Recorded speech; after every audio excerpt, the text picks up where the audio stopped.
One of the prominent filmmakers of our time, James Cameron, is known for taking his audience into a nightmarish future filled with killer robots in Terminator, on a xenomorph hunt in LV-4026 in Aliens, to the depths of the sea in Titanic, and to the exotic and fantastical planet of Pandora in Avatar. But few people are aware of his incredible artistic aptitudes on display in decades of concept art, pre-production sketches, storyboards, and technical blueprints that were the seed for his Hollywood films projects.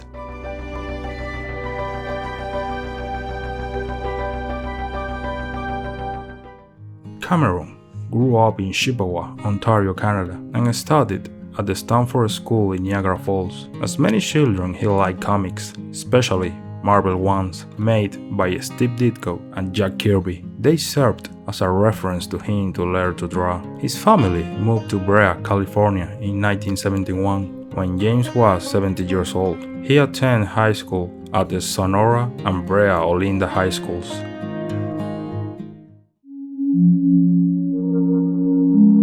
His interest in his future vocation began when he watched Stanley Kubrick's 2001 A Space Odyssey, in which he was mesmerized and fascinated by its visual effects. He began filming with a 16mm camera, inventing space adventures and initially creating mostly his own visual effects. After high school, Cameron enrolled at the Fullerton College, a community college, in 1973 to study physics. Then he switched to English, but college didn't seem to be his thing. He left it at the end of 1974. Then he worked odd jobs, including as a truck driver and a janitor, but grew in his free time. During this period, he learned about special effects by reading other students' work on optical imprinting or front screen projection, anything that related to film technology. In 1977, after watching the recently released Star Wars, he was so excited and interested that he left his job as a truck driver to work in the film industry. The relationship between art as a catalyst for his cinematographic ideas begins with the short film which he wrote, Xenogenesis, which was his first job as a director.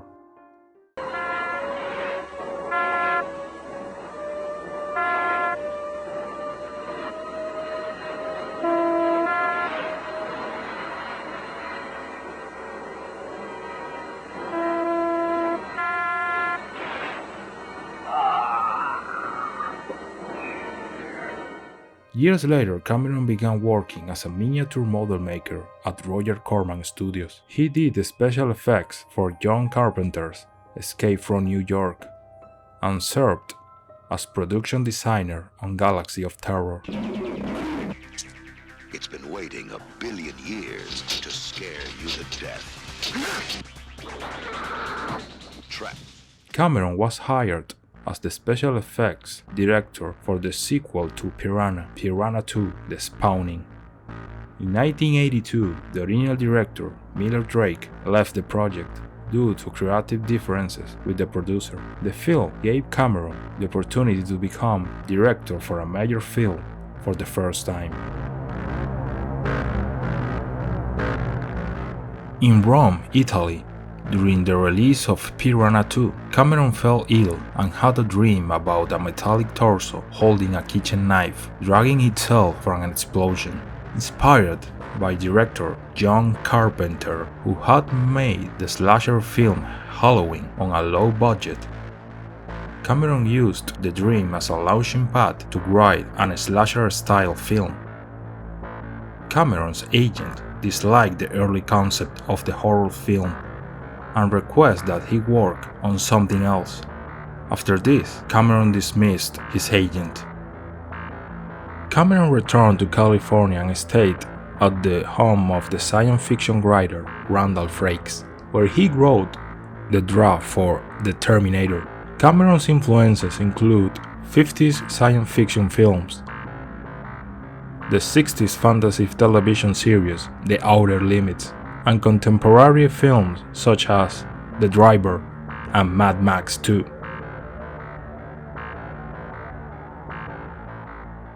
James Cameron sold the right for The Terminator to Gail Ann Hurd, who had worked at New World Pictures as Roger Corman's assistant, for only $1 with the promise that she would produce it only if Cameron was to direct it.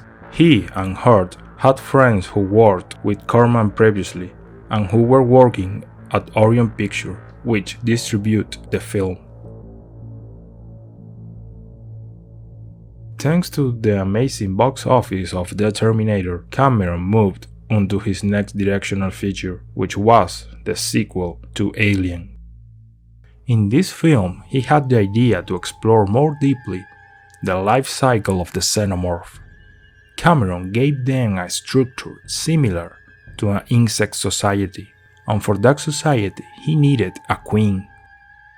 Instead of contacting H.R. Giger, the original designer of the xenomorph, Cameron decided to design the queen himself with the help of a special effects specialist, Stan Winston.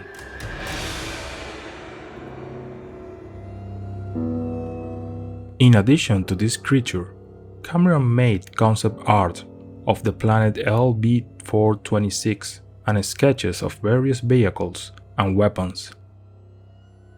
After the great success of Aliens, The Abyss followed, where he would develop concepts and effects that he would apply in one of the most important movies in science fiction and action.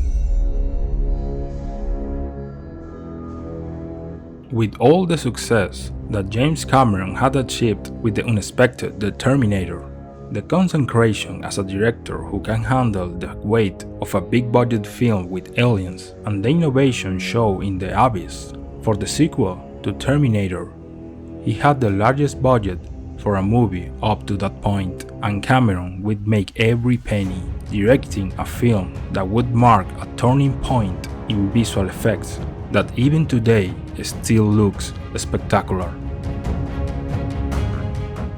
By then, Cameron had become one of the most successful blockbuster directors, and he set his sight on his next big project, Titanic. The film received 11 Academy Awards, including Best Picture and Best Director. The film grossed $2.2 billion at the box office, becoming the highest grossing film in history until Cameron's next big work. From January to April 2006, Cameron worked on the script and developed a culture for the film's creators, the Navi.